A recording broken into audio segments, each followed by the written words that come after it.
Welcome back to another episode of Business, Bourbon, and Cigars. I'm your host, Scott Joseph, and today's episode is going to challenge the way you make decisions and solve problems, especially when the pressure's on. Joining me, very good friend, Errol Doebler, Naval Academy graduate. Now I'll read this part because I want to make sure I get all this right. Former Navy SEAL and platoon commander for SEAL Team 1. FBI special agent, combat veteran, and founder of Ice Cold Leader. Errol's leadership journey spans many elite military operations, counterterrorism investigations, and now he's coaching executive teams and pro athletes around the world. Brings a unique experience, which gives him a lot of powerful perspectives on high-stakes decision-making. And we're going to get into a lot of stories to prove that point today. He's developed a repeatable system where leaders everywhere are applying for better results. And that includes me. That includes the Me Plus Ultra community and business, things that we incorporate at Business, Bourbon, and Cigars. I want to give a little as to how all that happened, and I will introduce Errol here in a second. About 2 to 3 years ago, probably closer to 3 years ago, a good friend, Sandy Cerami, come to me and he says, man, you got to meet this guy. And he goes through all Errol's accomplishments and things he's done. And I'm like, yeah, I'll meet him. And so we all get on the phone. I think it was a Zoom call and just, talking about what we're all doing and the challenges we're facing. And instantly, man, Sandy got off the phone and we're like, man, we need to get him to Business, Bourbon, and Cigars. He'd be great. And so I think it was San Antonio. It was our spring event about 2 or 3 years ago. And Errol kicked us off, did the opening speech. And I want to say it was all about accountability and culture building. But you also introduced us a little bit to your SMACC process, his SMACC process, which we're going to go into detail today. And Errol's participating. After he speaks, he's participating in the event. He's sitting through as any other attendee or participant and going through the mastermind sessions. And we're like, and I just felt like, all right, I'm hearing these action plans. I'm hearing what the ideas and the breakthroughs people are coming up with, but I still feel like there's more there. It could be more powerful.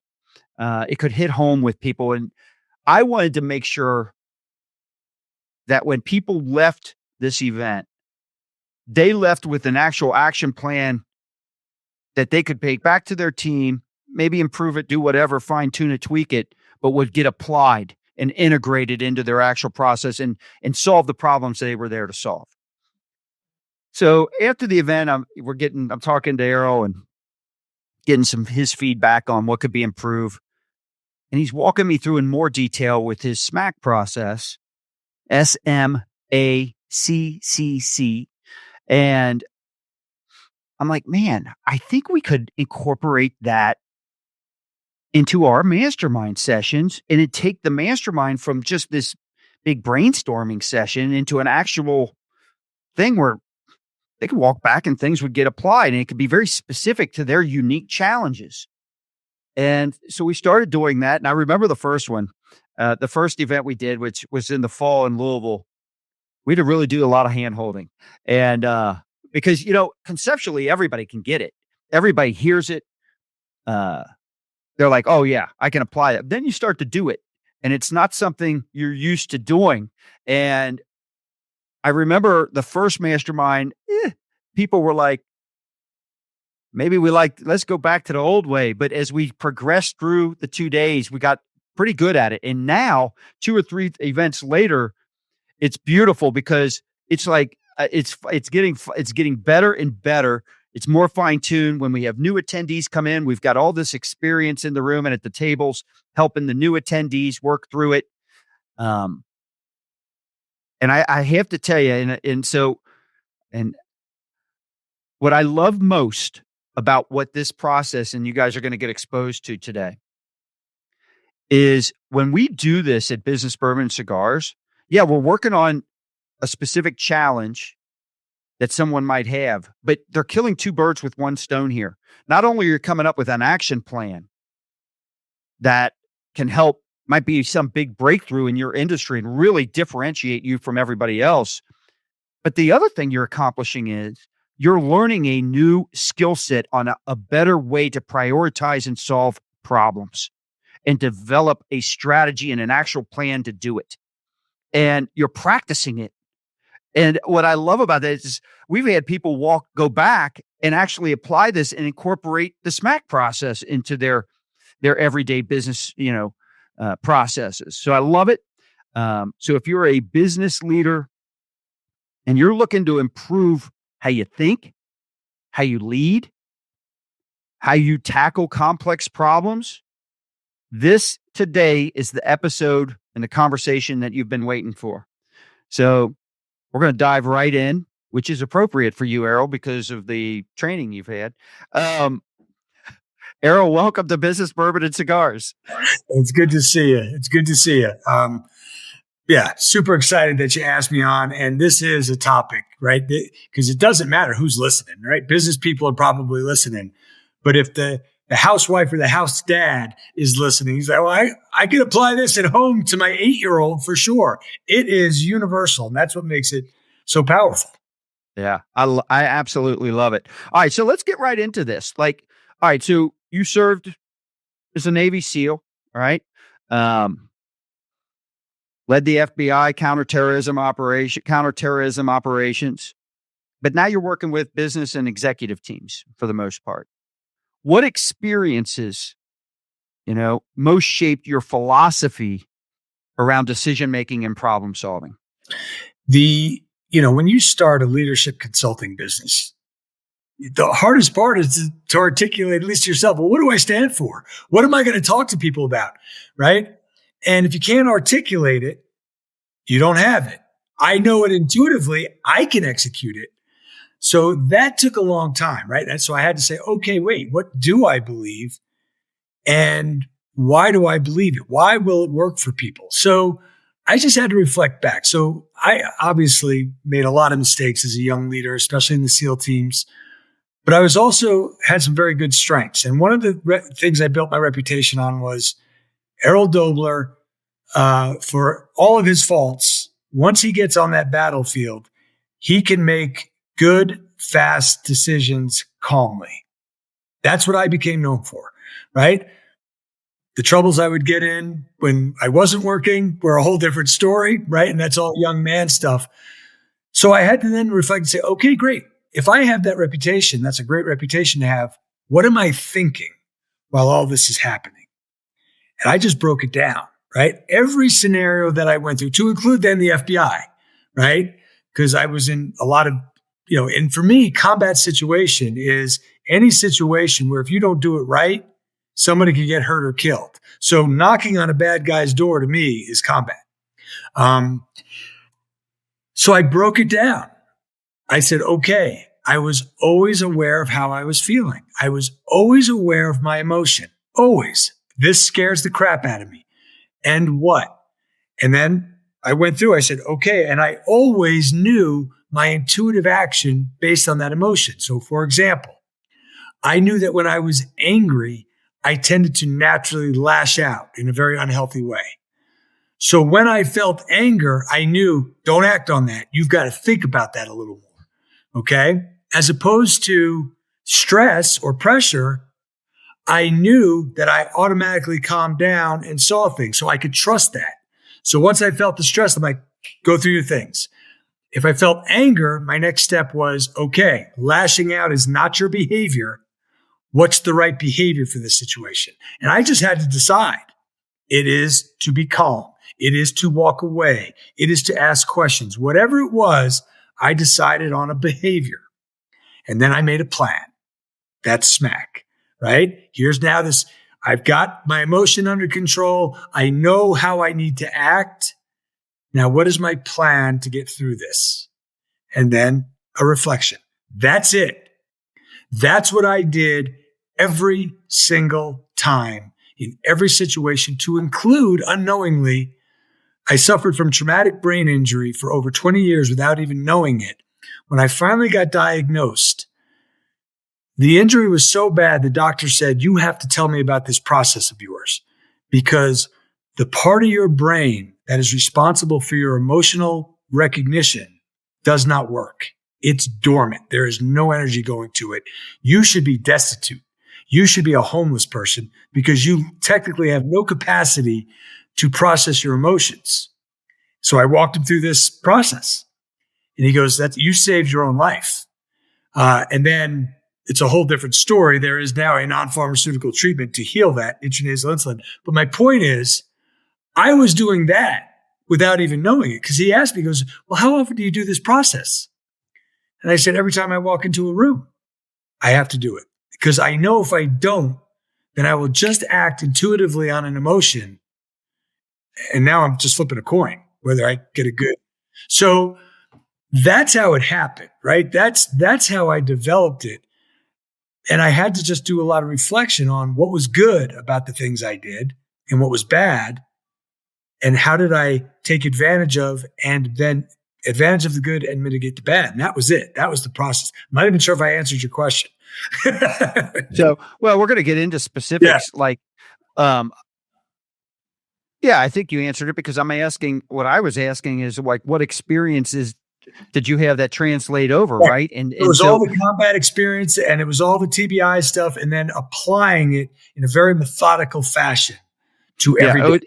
Well, you said something that's, I think, and I've heard you say this before, but it's from the moment you said it, I remember thinking, yeah, that's legit. If you didn't prioritize and plan with a good strategy, people die. When you're going on a mission and you're on the SEAL team, and I'm assuming they'll put you through that type of training because it's easy. One mess up, it could cost a lot of lives. And so the what you took from that experience easily translates to business, because the best, I can almost guarantee you, the best business strategists and planners, the ones writing the process, right? Here's the strategy. Here's what it looks like. Here's how it's going to get played out. They're not as much pressure as they're under. They're not under the same. It's not life or death pressure that you were under. Right. But it's the same pressure to get it right. And I'm glad you brought that up, because I get that a lot. Hey, what you did was life or death. I just managed money. I'm like, it's not a competition. Okay. Because what you do is your figurative life or death, right? It is the life of your business. It is the life of your salary. That means the life or death of your family life. So I have to remind people, don't undercut the importance of what you do. It's not a challenge. I tell the stories I tell because they're so impactful. Like, nobody gets bored. It's like, holy crap, right? So I've got your attention because it's a very extreme story, whichever one I tell.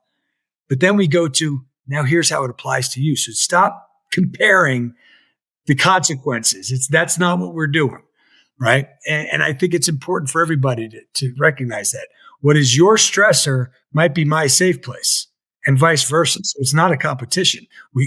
The process meets you where you are. Yeah. That makes sense. So let me ask you, and I want to get into this process that you've developed. But before we do, I got a couple quick questions. I feel like a lot of leaders today really struggle with indecision. So in all your coaching, have you been able to identify, first off, do you see that? And then what's some of the root causes to that you think are there? Yeah, all the time. Right. I overthink it. I'm afraid to take all the things that you hear. Right. And they're paralysis from analysis. Yeah. And then either nothing gets done, and that creates its whole new set of problems, or I just then, let's do this.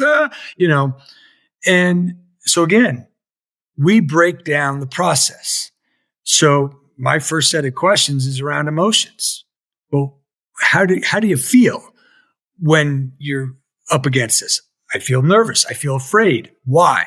I feel afraid I'll make the wrong decision. I'll feel afraid that I'll get exposed as somebody who doesn't know what to do. the list goes on, right? And so for everybody listening, they're going through their own list. Like, oh yeah, that's the first thing. Like, okay, cool. Then you have to validate for people. It's okay to feel that way. It's just a feeling. You are allowed to feel insecure. You are allowed to feel less than at that moment. You are, because that's what has happened. But then my next question to them is, now, what do you do when you feel that way? They're like, I just told you, I can't make a decision. I just sit there. Great. What do you want to do? I want to be able to make a decision. Okay.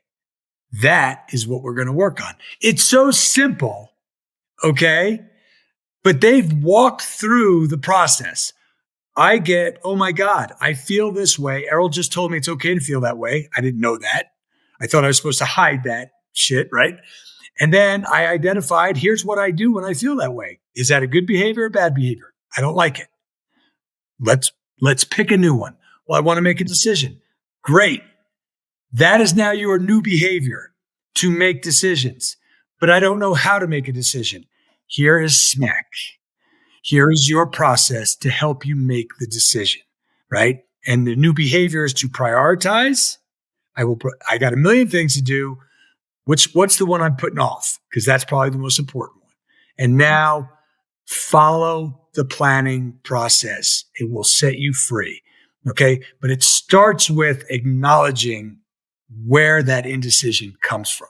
People just need to hear it's okay to feel that way and identify how they're acting. And I don't like that behavior about myself. And now we're just going to work on making decisions. And that's it. So now it's when they're working with me, like, okay, Scott, what's the issue at hand today? I got to fire somebody. Great. Why haven't you done it? All the BS that you're going to tell me. You said we were going to act on things. So now we're acting on it. What's the plan? We go through SMACC. When are you going to do it? Tomorrow. Done. Call me after it's over. Right? That's it. Somebody's got to help you get through that block. It's such a good, Errol, that's such a good analogy right there, because I think there's a lot of leaders that don't feel comfortable with conflict or conflict management, and letting someone go probably is right there at the top of that list. No one likes to do that. So, it's probably the number one reason you hang on to people that you should not be hanging on to, is you just don't want to deal with it. Yeah, because it's hard. But here's the one thing I say to people that's outside the process when that comes up, right? Because I don't want to let them go. They can articulate why all day long. I need to let them go, the consequences. And I just say, welcome to leadership. I don't know what you want me to say from here, but that's it. That's the game. This is what you signed up for. And if you can, that's fine too. You just now know you can't be in this position of leadership and be effective. That's allowed. I think you can. You're just afraid. Now we go back to the beginning. I am afraid. That's my emotion. What I do, rinse and repeat. So I want to go back to this, I guess, emotional awareness that you brought up. And you've talked us through a little bit about how it applies in this everyday life situation. But walk us through or explain to us how it works in what most people would say is a high pressure situation or environment, like, in combat, right? I mean, I'll give you an example. I'll give you a good example. Not that I would give you a bad example, but I'll give you one, because some are better than others, Errol. Some are better. Right. So what everybody's not going to like to hear is this becomes the ability to do that, the ability to think calmly under pressure, make good, fast decisions, right? Any idiot can solve a problem and leave a path of destruction behind them, right? That's not leadership. Leadership is solving that hard problem quickly, calmly, and having the machine still moving forward, right? It is a cultural thing, right? And to have it become a cultural thing, you need to work on it. And it's got to start from a place that's not good, right? I can't give you the 3 things to do to automatically become good under pressure. I can give you the process, and I can walk you through for a couple of months, right? Boom, boom, boom. And then we keep working on it. So I'll give you an example. When I was in the FBI, I worked counterterrorism. And this was at the height of the war on terror. I was there. I was in New York City in 2003 till I transferred to, I don't know, 2010, something like that, right? That was it. The war on terror was on. The FBI was now doing its thing in New York City, the epicenter. That's where everybody wanted to attack. So it was high pressure, right? So me and my partner got a lead that this guy in the Bronx knew somebody who we needed to talk to, right? Whatever. The details don't matter. But we needed to go talk to a bad guy who did not know he was on our radar. And we were just going to surprise him by knocking on his door. And we knew he could be a violent guy. So me and my partner walk up the door, and I went through the process, even unknowingly, right? I go, I'm scared shitless. This guy's going to come out with a broken bottle and we're going to have to kill him. And he's like, so am I. That's the situation. What's the mission? Right? We talk through, what are we trying to accomplish on this thing? All right. Here are the things we're going to do, the actions, right? What happens if this goes wrong? Contingencies. Okay. So we started preparing, visualizing, but making our plan before we even got there, acknowledging what we're afraid of. Should we even do it? Situation, set of circumstances dictating need for action. We just went through all the things that can go wrong. Are we still going to knock on this door? Yes. Fine. Knock on the door, identify ourselves. The guy goes, hold on, I'll be right there. And I look, I go, he's coming out to shoot us. I go, should we bounce? And he goes, let's play it out, but let's be ready, right? Constantly going through the scenarios. We just went from one plan to another. When we're doing that, we're focusing on what we need to do, not how hyped we are. Okay? That automatic guy comes out, opens the door. He's got a broken bottle. I said, I was afraid the guy has a broken bottle and he starts coming after us. So we both pull our weapon. Pulling your weapon is about the scariest thing in the world to do. But we had talked about, if that happens, we're going to have to draw down. And then when you draw down, you have to be ready to pull the trigger. That's it. So we walked into this going, we might have to kill a guy. The ability to articulate what you're about to do, what you will do if, is a stress reducer in and of itself. Gives you someplace else to focus than the emotion, and it gives you confidence that you've got a plan to handle the situation. So automatically, you reduced stress. This guy came out. He comes out. Now, we're in a narrow hallway, so me and my partner are like this. I go, get behind me. I got it. He goes, okay. And there's a thing called the 7-foot rule. All right? 7 feet. Or is it 21 feet? It's 21 feet. If somebody gets within 21 feet, now you're at risk of them getting to you before you can shoot them. That's it, right? That's based on data. So 7 yards. 7 yards. Yeah. All right. Yeah. Okay. And we're already inside of that.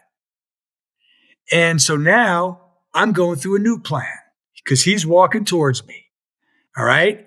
Situation. That's the situation. What is my mission?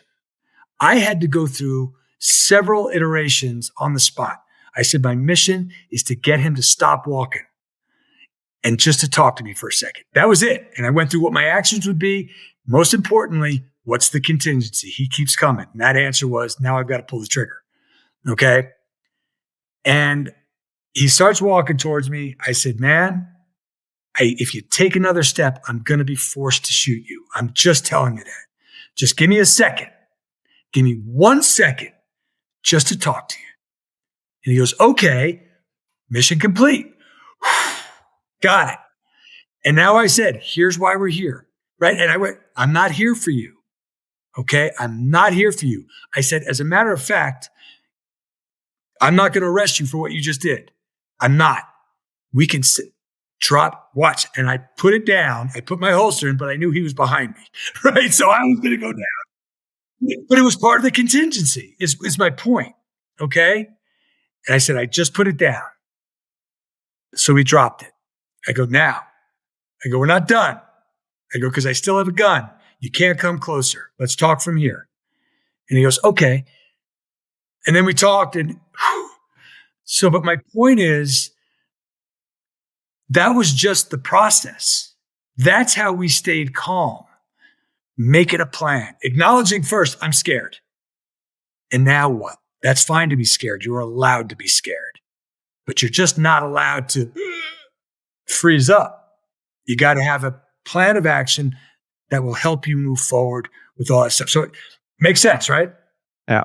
So when you make the switch over to coaching these executive teams and these pro athletes and you develop SMACC, I'm assuming that you just went back and said, all right, and you thought of a scenario like that, right? And said, all right, what was my process for evaluating some type of complex problem and how can I break this down to do it in business?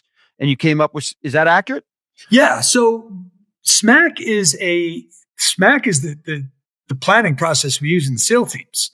So all I did was just so hold on. So it's actually called the exact same thing. Yep. Okay. Beautiful. Yep. Love it. All right. Yep. And it's all I did was modify it and simplify it a little bit, right? It gets very complicated in a military operation, as you can imagine. But that's all I did. I was like, this is the planning process for everything.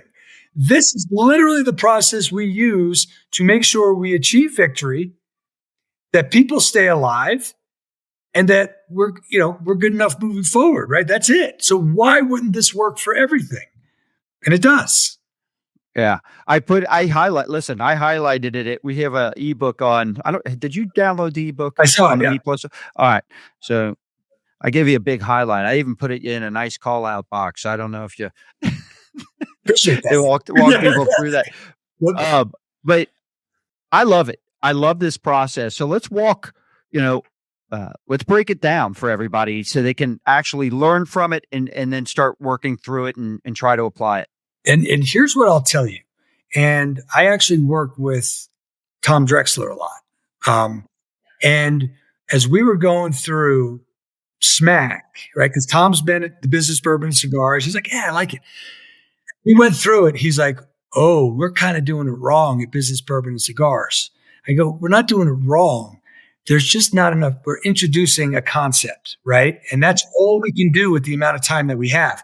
Because his point was, this is way more complicated and harder than I thought. I go, it's very hard.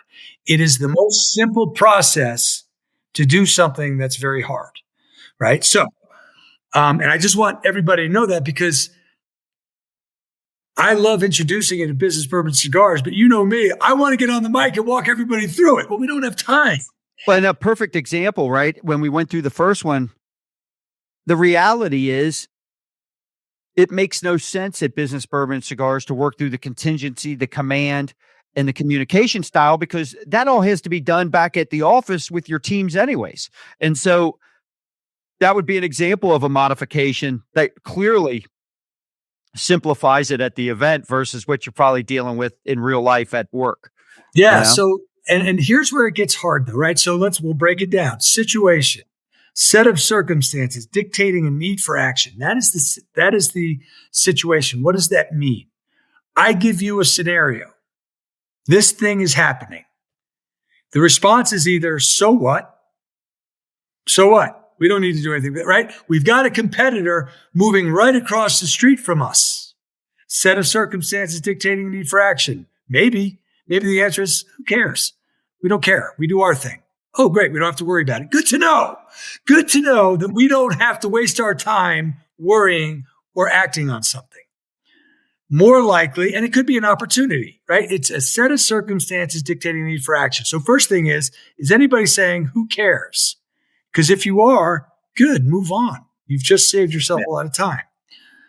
More often than not, it's something we need to deal with. So somebody gives you the scenario. Tariffs are being put on all our goods. Set of circumstances dictating a need for action. Well, yeah, we got to do something about this.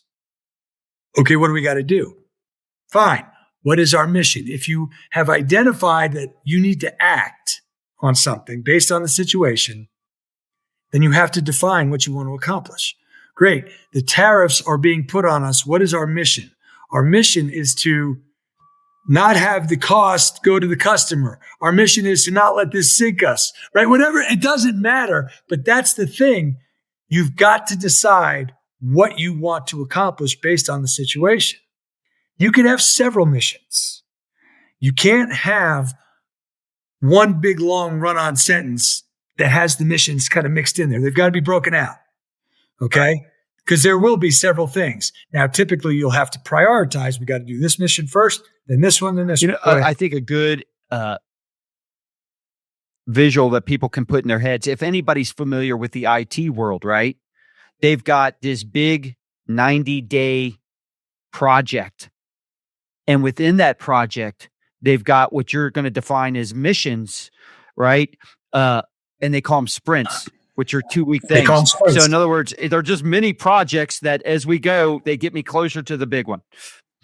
That's right. Yeah. And so people tell me that, like, oh, Errol, we do sprints, we iterate. I go, great. As long as you have situation, mission, actions, command, contingency, communication inside your sprint, you're good. Right. Yeah. Right? That's it. Okay. So now you've got to have your mission. I'll give you an example. On my side job, I am the CEO of a company called SVI. It's a deep tech company, and we are in our fundraising rounds. Okay, but we've got a product that nobody else has. It's a man portable facial recognition that goes out to range. That doesn't exist anywhere in the world. But we've also got this technology that we're putting on a chip that enhances this LiDAR capability. It's quite fascinating. My point is, my question as I came on to see CEO was, well, why are we having so much trouble getting people to invest? This sounds revolutionary, right? Set of circumstances dictating the need for action. We just can't seem to get anybody to understand. Great. Tell me your pitch. And I'm like, oh, this doesn't make any sense, right? Now, these guys are brilliant. The mission was, we've got to hone this pitch. That's it. Nothing else happens until we get this pitch right. And it wasn't revolutionary. It was just, what's the mission based on the situation? The situation is we're jumbled. We got people diving. It's no organization in our pitch. Great. The mission is to solidify the pitch. Yeah, but nothing. Because nothing happens if we don't have a good pitch. We spent 2 weeks rehearsing every day. New decks. How many fucking decks, Errol, is this going to take? It's going to take as many until it gets right. Right? That's it. Because that is our mission. And I give us 2 weeks. And we got it. It's not perfect, but that was the mission, right? So if you have a mission, you need to have a set of actions that you need to undertake to accomplish that mission. So in my example with the pitch, our actions are going to be, every day we're going to, whatever they were, right? Every day, everybody put out the things that we need to do. Everybody, you simplify what this is, right? These are the actions that we're going to take that are going to simplify the pitch. Okay, great. What's next? And this all sounds like common sense, and it is, but now as you're listening to this, think about how often you do this. Okay? Right. So what's next? Well, if you have a set of actions, we need to have a deadline. Now, you bring up the IT world. They are notorious for not putting deadlines on themselves. Yeah. Hey, man, we just go through the process. The good teams do. But you're 80%. Yeah. That 80-20 rule, right? Yeah, you're 100%. The good teams do. That's why they're good teams. That's right. Right? That's right. So they don't even know. So, okay, great. So in my example, you will do this action and it'll be completed by this date. And it might be the end of the day tomorrow. It might be this afternoon, whatever it is. And then so now you have your actions, which also includes your due date. And then what did I just do? C, command. Who's in charge of that action? Right? Scott, you're doing that. You're doing all the research on blah, blah, blah. Okay, great. And it's due tomorrow. Okay? Communication, the next C. When will we meet to go over the status of the actions? We will meet at the end of every day for 15 minutes over Zoom. These people will be on the call and we'll update. We'll do that every day for the next 2 weeks. That's our communication plan. And finally, C, contingencies. What can go wrong? Okay? This is the bread and butter to everything. If you have good contingencies, all you do, a number of things happen. First, mindset. If you're thinking about all the things that can go wrong after you've put your good plan together, right? Hey, if we do these things, this will work. If everything goes perfect, right? This will work. We know that's not always the case. What can go wrong? You start constantly talking about what can go wrong. Now, all of a sudden, you've got two things. You're planning in advance. Well, this could go wrong. Great. Well, let's get a little side plan for that. Oh, that went wrong. Well, we know what to do. No issues. Keep moving through it. It also allows you the ability to not get freaked out when something goes wrong that you weren't expecting. What do I mean by that? COVID, right? All of a sudden, on March 21st, the world shut down, right? That was it. And now you say, what do? We didn't plan for this. Well, all you have is a new situation, a new set of circumstances dictating the need for action. And you've got to make new missions to adjust for what's happening.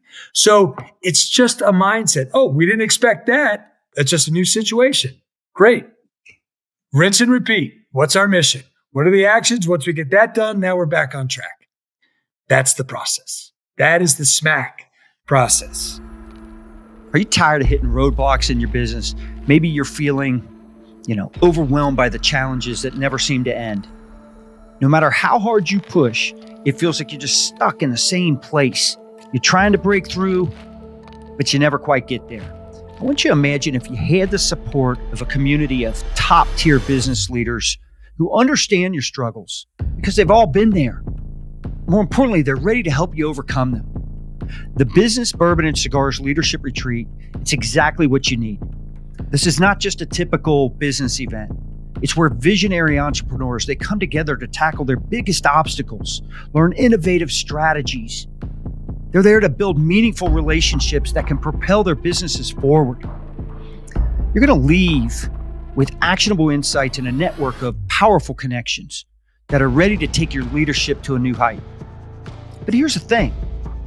The unexpected benefit that you're going to get from attending this retreat is really the deep, genuine relationships that you're going to build with other like-minded entrepreneurs. The way our mastermind process works at these events means that you're not just learning strategies and solving challenges. You're actively helping others in the group while receiving much more in return. And it's this collaborative environment that really fosters powerful connections. And the relationships built here tend to be stronger and they form faster than you ever might, expect. These aren't just contacts or acquaintances. They're true allies who are going to continue to support you long after this event ends. And yes, we're focusing hard on business growth. But let's not forget, the Business, Bourbon, and Cigars Leadership Retreat, it's also a lot of fun. So this community, it's real, it's welcoming, and it's built for entrepreneurs who want to level up, learn, and grow together. You're going to walk away not only with a game plan for your business, but also a group of genuine, high-caliber relationships that are going to take your business even further than anything you've ever imagined. So I've got a special offer for you today. The first 5 people that are watching or listening to this episode are going to receive 50% off their ticket to attend the next retreat. Don't miss out. This opportunity is limited. Spots always fill up fast. So visit meplusultra.com/BBC50 or click the link in the show notes and you'll get a 50% discount code. Then secure your spot for Business, Bourbon, and Cigars Leadership Retreat. Yeah, I was saying earlier that we normally don't cover the C's in Business, Bourbon, Cigars, the communication, the contingencies, and who's in command, because it needs to be done with the team. But what I love about the process there and how it works within SMACC it's almost like a lot of contingencies or potential problems come up because let's say you go in and, all right, you've worked to identify your situations.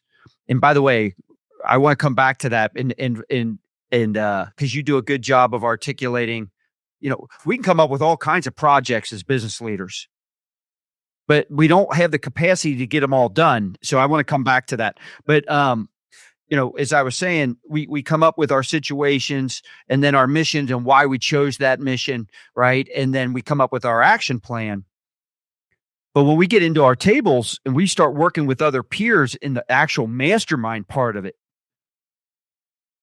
you might, Errol, hey, that's a great idea. I did a similar plan, but I got to tell you, when we did that, we ran into problems here, and here. And all of a sudden, what you should be doing, and what most people do is they start writing down, we got to be prepared for this, and you're almost getting a lot of these contingencies right there at your table with all these experts. And so I love it. And then of course you go back to your teams and you can plan for those things, but I want to go back to the situation for a second, because as business leaders, it's easy to come up with all kinds of ideas, new products, services, whatever it might be, a new process improvement. But our teams only have a certain amount of capacity to get things done. And you and I have talked about this a lot. How many times have you seen companies, and this is rhetorical, but how many times have you seen companies, they come up with an idea, here's our plan to do it, and within sometimes weeks, but let's just say a month or two, it's done. No one completes it, and it becomes the culture that we don't complete projects. And the reason usually a lot of the times is because we have so many projects going on, nothing gets done. And so when you're going, what is your rule of thumb when you've got all these situations? How do you identify the mission or missions that need to actually be planned out and worked on? How do you prioritize? It's a multifaceted question. First, the situation, right? People gloss over the situation a lot. This is what happens, I see, at Business Bourbon and Cigars. People will say, what's the mission? The mission is we want to grow our business. No, that's not the mission. Or that's not the situation. I'm sorry, what is the situation? The situation is we want to grow our business. No, that's not the situation. The situation is you're not making enough money the way you're doing business right now. That's the situation. Oh, shoot. What's the mission? We got to expand. We got to grow. That's the mission based on you're not making them, right? So people conflate them.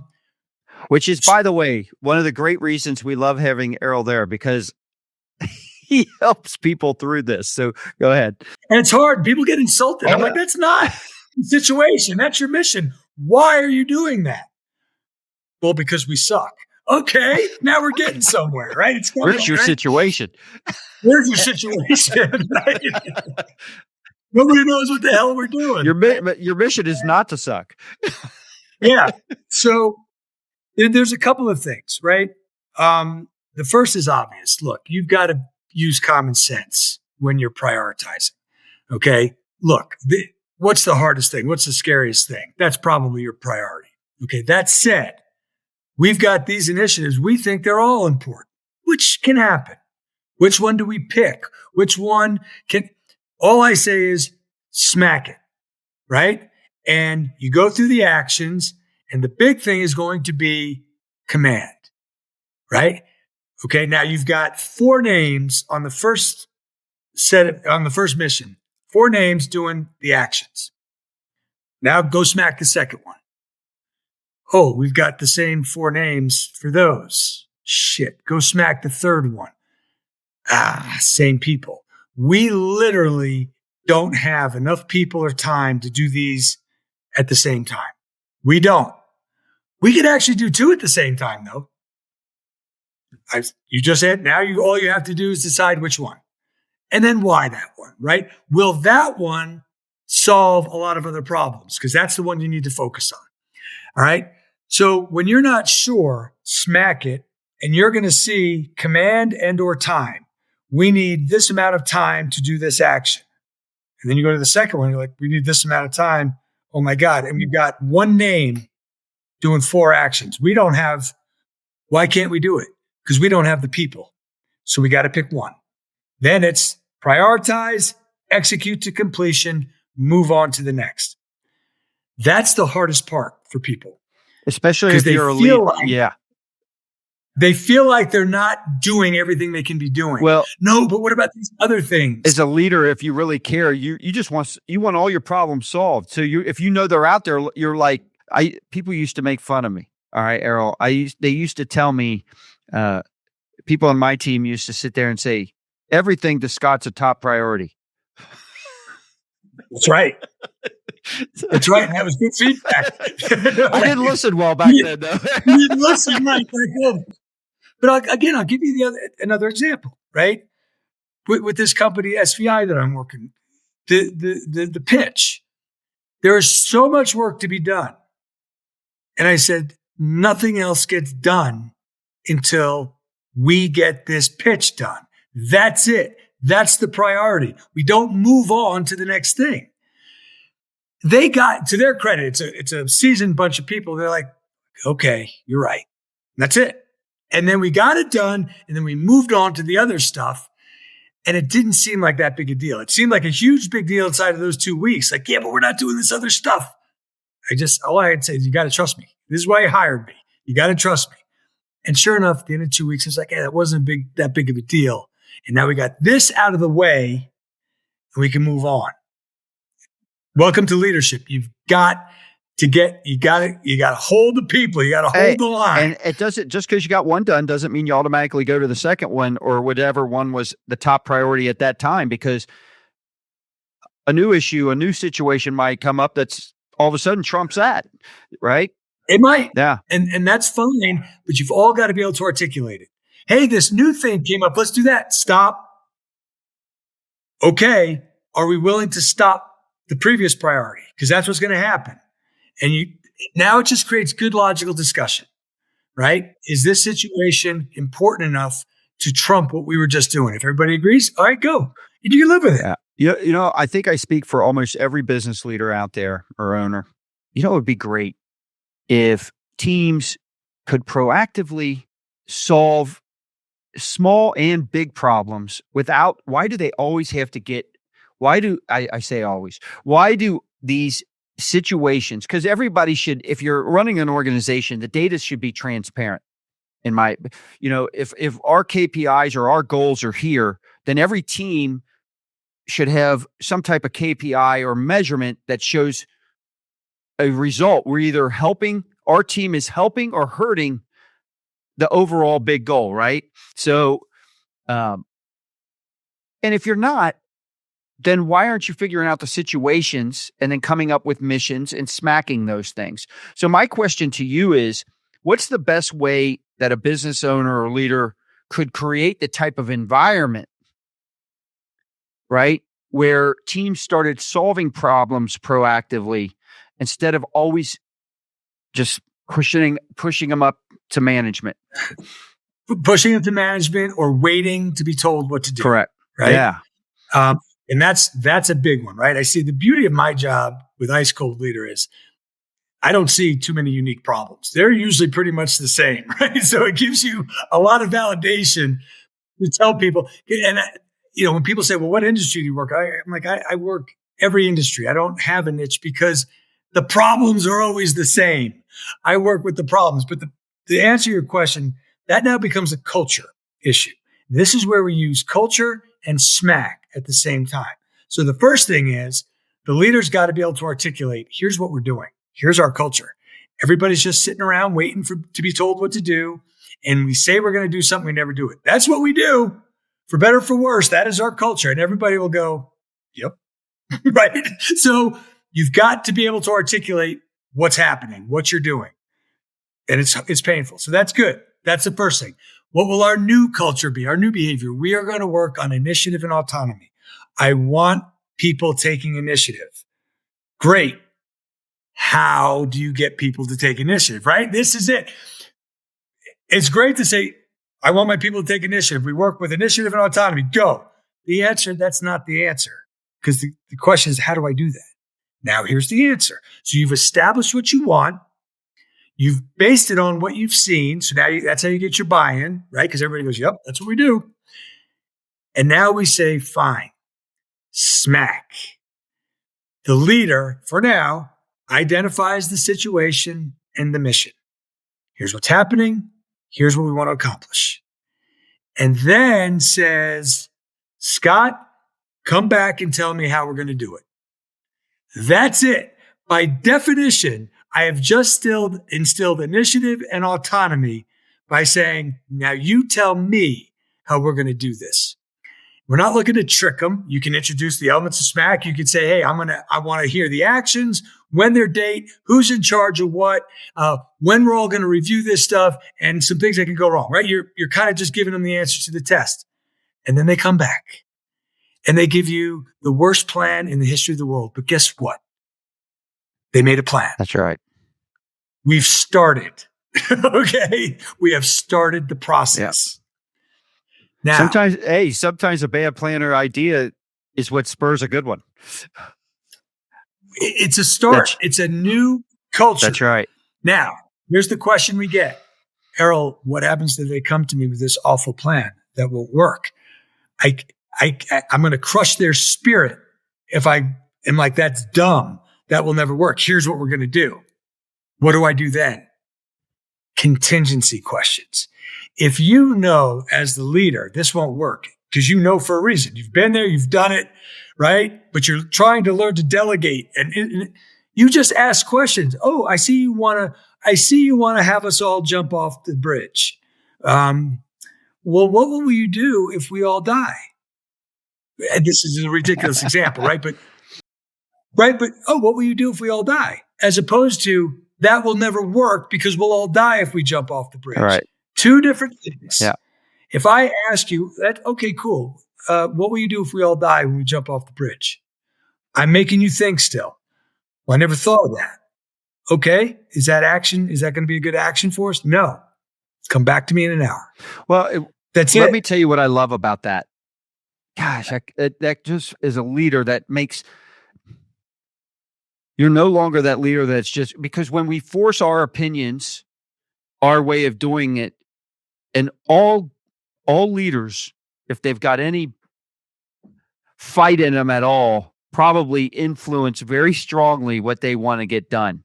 But that's just such an elegant way, non-threatening way to get it done. And I go back to, let's just say it's not business, right? All right, what do we do? What are you going to do if we all die? That might be some type of like, now that's not a smart ass question, because in your situation, in some type of, war type of conflict, you still got to accomplish the mission. And so the reality is that is a possibility. We could jump off this bridge and die. Then what are you going to do? What's your plan to accomplish the mission?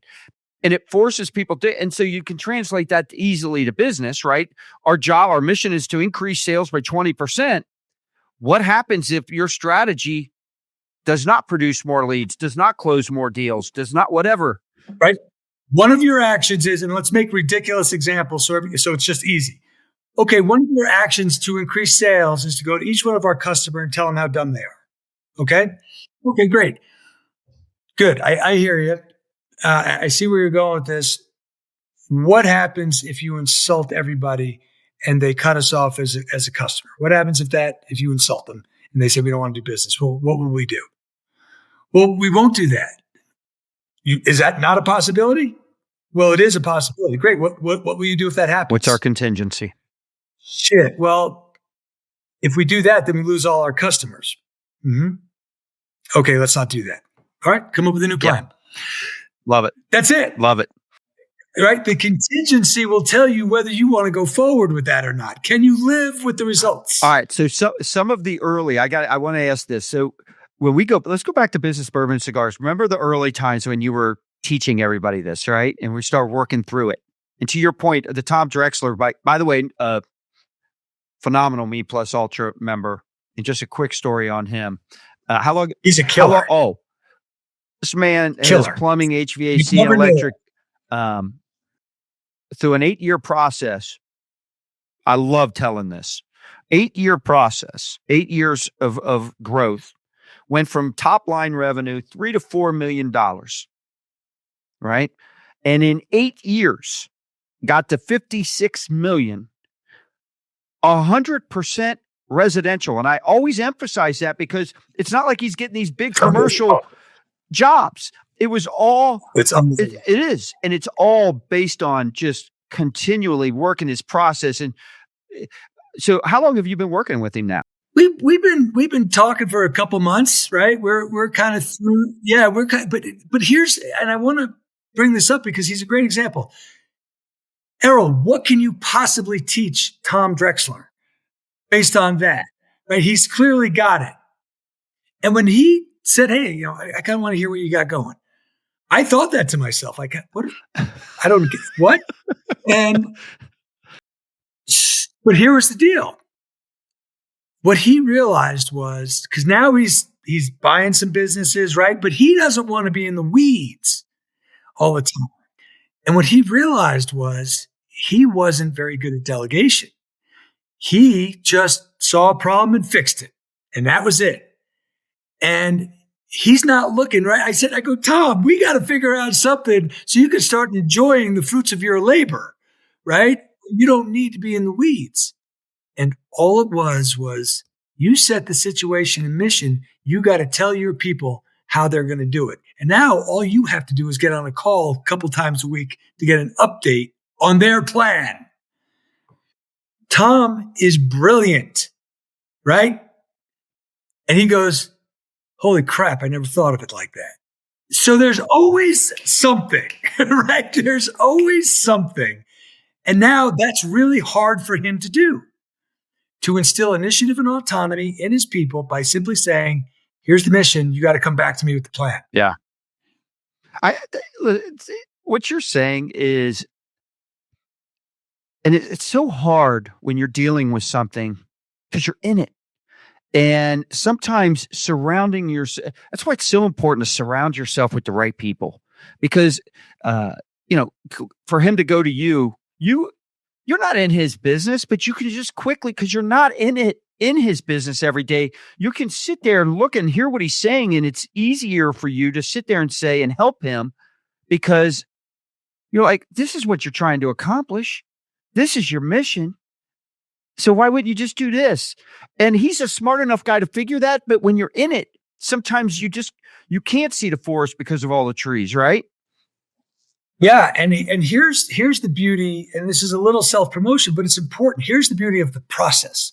Because when I went through that with Tom, we started with emotions.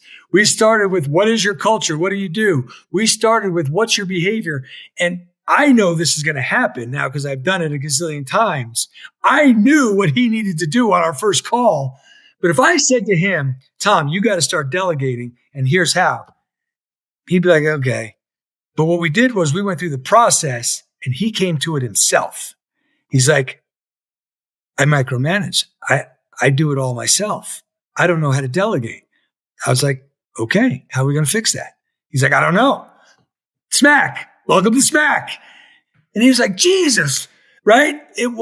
So he had to come to it himself. That's where my process separates it from everything else out there. I put you through I know what you need because I've seen it a million times. But if I don't make you come up with it yourself, you may not buy in. Once you come to it yourself, you're like, oh, this is what I got to do. What do I need you for? I'm like, oh, you don't need me, I guess.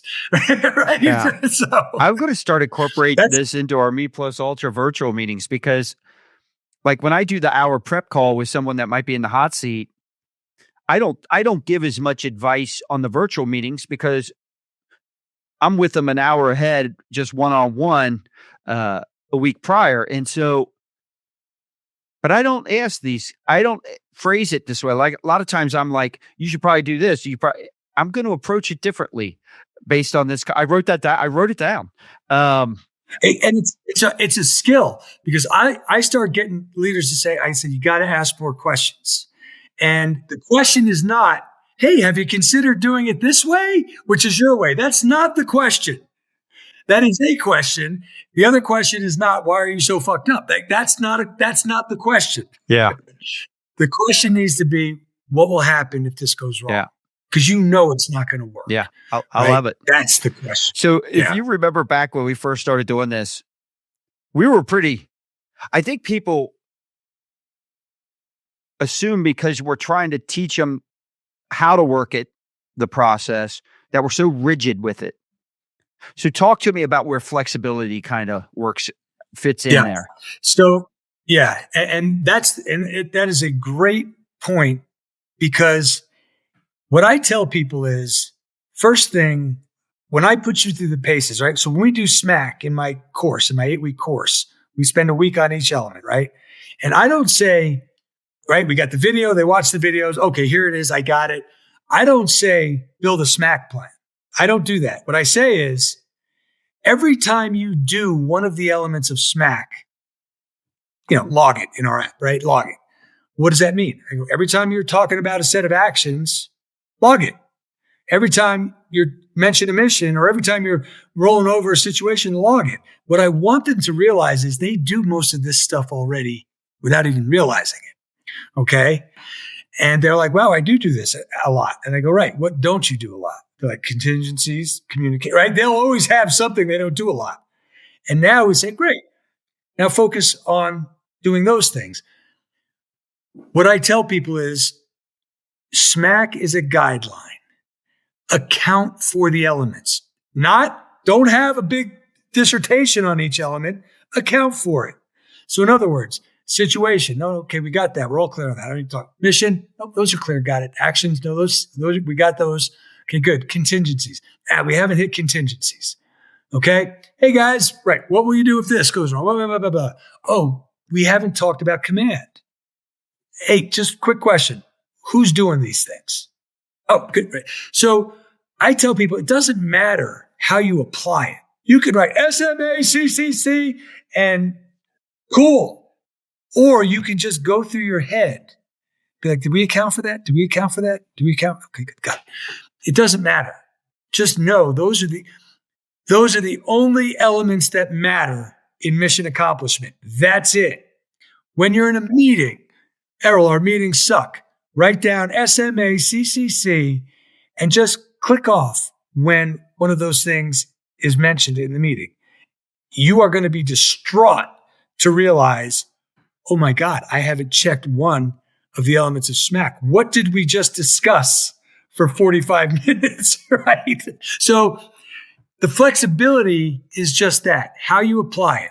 But I hate to tell you, you got to apply it, right? The art is whatever your personality says. Give them the answers to the test. Say you're going to ask your actions, whatever. It doesn't matter. Do it your way. Yeah. But that's the only way to do it. So for planning. So let me ask you. So if there's somebody listening or watching, I don't know, they feel overwhelmed. Maybe they just feel like they've hit a plateau or stuck in any way. Most of them probably, if they really self-assessed, probably would say that they react to situations more than they're being proactive. What's the first step you'd advise them to take? Okay. Let me do it with an example. Okay. I've got a client and they're big, like, for example, they were responsible for building the Raiders Stadium, right? They did all the electrical work and all the engineering and all that stuff, right? And when I was talking to the project managers, they were like, Errol, you got to teach us how to fight these fires because all we do is fight fires. I'm like, I can do that. But the question is, why are these fires started? And so then they explained, well, the statement of work, right? They thought one thing, we thought the other, we didn't include it. So now we got to hit them with a change order, right? Yep. And which and drives up cost and makes things take longer to get done. Drives up, yeah. Take longer to get done. Oh. The relationship is doing this. So they're stuck. They're like, I don't know what to do anymore because this is all we do. And I said, why are these starting? We iterate. It got back to, there's not enough detail in the statements of work or the proposals, the initial proposals. They were half-assing them, right? Boilerplate, throwing a number out there, right? Hey, and then dealing with the problems on the back end. So, and that it was getting them stuck. The project, they didn't know what to do. And I said, look, you're in a bad spot for sure, but you can go back to the beginning to a degree on this. you can go back to the client and say, here's why we're getting into all this, because our statement of work was vague. Our fault. Can we, instead of now us hitting you with these bills, can we just go through it again? Let's us get a statement of work that has detail. Okay. And that's going to mitigate what's happening right now. Okay. We're probably going to have to hit you with some change orders, but at least we're going through it together. Okay. And then the next time we do this, we will start this process from the beginning. Puts out the fire. Now the whole company, right? They came up, I knew what it was. And I just said, boy, it seems to me that if you guys spent a little more time on the front end, you wouldn't have these problems. They have revamped everything. And they're now crushing it. Projects, right? Going through faster, relationships with clients, the front end, the clients are like, you guys are the best. So it's an example where the project managers were stuck because all they were doing was putting out fires. And they just said, you got to go figure out why the fires are happening. Let's do that together. And then it wasn't their issue. It wasn't their fault. That allows them to be unstuck. Like, oh, it's not my fault, but I can fix it. So I think that helps to answer the question. But there's something sticking you. What is it and why? You got to go back to the beginning. I love what you just said, because earlier you were talking when you were kind of going through the SMACC with SMACC. You were going up with how do you prioritize and come up with your mission and why? And one of the things you said was, well, if we solve this, will it solve a lot of other issues? And the scenario you just said, it hit home for me. Think of all the potential situations or potential missions that you think are missions, but they're really situations that just from that scenario you just gave us. All right. Our problem is our mission is we got to quit reacting to all these fires, or we've got to create a better client experience, or we got to make more money, right? All these things that you're thinking are all this thing. And the reality is you have one mission here, and the one you just said, let's clean up it up front and do this. But look at all the things it solved. To your point, if we do this one thing, will it solve other situations and or accomplish other missions too? It's a perfect example of that. That's what the priority is. Some of the examples I give when I say combat example for all this, right? Thankfully, I've never been involved in this, but we know it happens all the time on the battlefield. Somebody jumps on a grenade, literally gives their life for everybody else. Now, when that happens, we applaud, we honor that person, right? We do all the things. But if I'm the leader, my next question after we have showed the proper respect to that person is, why the fuck did he have to jump on the grenade to begin with? Why? Because now we got to go back to the beginning. What did we do that created that situation? Now, the answer may have been nothing. It's just war. But we better talk about it. Okay? Same thing. Why are we putting out all these fires? I can help anybody put out a fire. That's not solving the bigger problem. No. Right? Great. That's the process. Man, I got to tell you, as usual, I could spend hours just sitting here talking business with you. And of course, the stories for the SEAL things are always great. When we're at the events, everybody, just the different trading but it's stories. Good, yeah. Look, and this is the other thing that I try to help people with. When are you having your leadership discussions, right? Because when people go through my course and they say, okay, what else, Errol? I go, let's do follow-ons. Let's do once every 2 weeks. Well, what are we going to work on? We're going to work on leadership issues. We're going to talk about how are we leading, right? Not what the widget is. Did we hit the okay? Where is our culture? Are we doing it? Are we representing it? I could talk about this shit all day. Man, I loved it. You talked about a lot today. The audience you talked about a lot of stuff, but you gave very specific examples and steps that need to happen. So if that isn't all right there on your head, in your head, to where you're like, yeah, I can go back and do this, you need to rewatch this. And of course, we have it time stamped in our show notes and stuff like that. So they're going, all right, here's where they start talking about SMACC and different things like that, because you discuss tactical frameworks, mindset shifts that are critical for leadership under pressure. I just think there's so much that people can apply here, and I've seen it in action. I've seen it work, and I love it. I love what you've done. It's been a big help in our business bourbon and cigar events as well.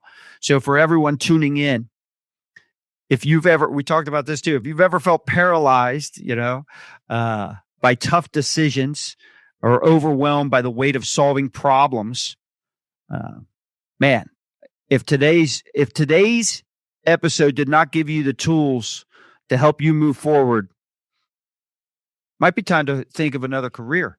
Because I got to tell you, because that can be it. This is it, man. This is the stuff. So whether it's SMACC, emotional awareness, or the reminder that clarity, comes from action as well. You said, look, we get a plan going. Here we go. It's the kind of thinking, I think, that separates average leaders from the exceptional ones. So if you guys out there, if you want to learn more about how Errol can help you, your teams, and high performance masters, when it comes to learn these techniques from high performance masters, and when it comes to decision making and leadership, you can find. I encourage you to go to icecoldleader.com. So icecoldleader.com, and of course he's all over social media as well. LinkedIn, Facebook, Instagram. What else you on? Yeah. And, if I got right, just for a cheap plug, look, we've got a course we put people through, right? Call me, ask about it. But my book, Ice Cold Leader, Leading from the Inside Out, it chronicles, first part is my story, how this happened, right? And then the rest of the book is everything we just talked about, right? The process, the example, so on and so forth. So, it's on audio. It's, obviously the book, Amazon and Barnes and Nobles, all that stuff. But it's a good place to start, right? Especially the audio book. Throw it in and you'll be like, I promise you it'll get you thinking differently. And that's all we want. People thinking differently. Well, heck, we can take this a step further. Errol will be live and in person. All right, at the next Business Bourbon and Cigars Leadership Retreat this October 14th through the 16th. It's going to be in Louisville, Kentucky.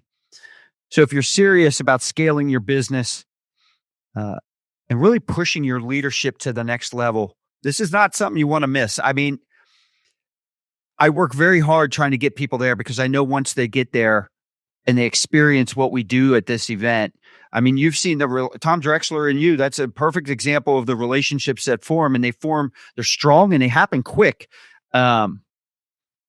It's what brings me the most joy in life right now. And so if you want to join a select group of entrepreneurs and executives it's an exclusive experience filled with strategies for innovation, sustainable growth, client-centric leadership.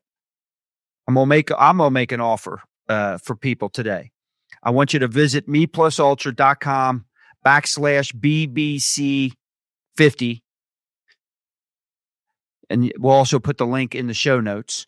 But the first 5 people who are watching or listening to this, we're going to give them 50% off full access tickets. So all the masterminds, all the activities, all the excursions, you'll be able to talk one-on-one with Errol as long as you can keep his attention. Yeah. Let me add to that plug, because it is, me and you stumbled on each other. And even since I've been involved, Business Bourbon and Cigars has changed, evolved, grown, and nobody is pitching anybody. We're just building relationships. We're exchanging ideas. 3 of my top clients currently have come from Business Bourbon and Cigars. Not me pitching them. Hey, it's just, Errol, tell me a little bit more about what you're doing, because it makes a little sense. Or what do you think about this? Just very organic. Everybody just sharing ideas, and the in-person event, and they're fun too. Yeah. They're fun. So if you're listening and you're like, well, wait a second, 50%, trust me, that is a deal that you need to check out. Yeah. So go to it, guys. It's listen, meplusultra.com/BBC50. get on there right away, and we'll see you in October in Louisville, hopefully. So I want to thank everyone for tuning in. Cheers, everyone.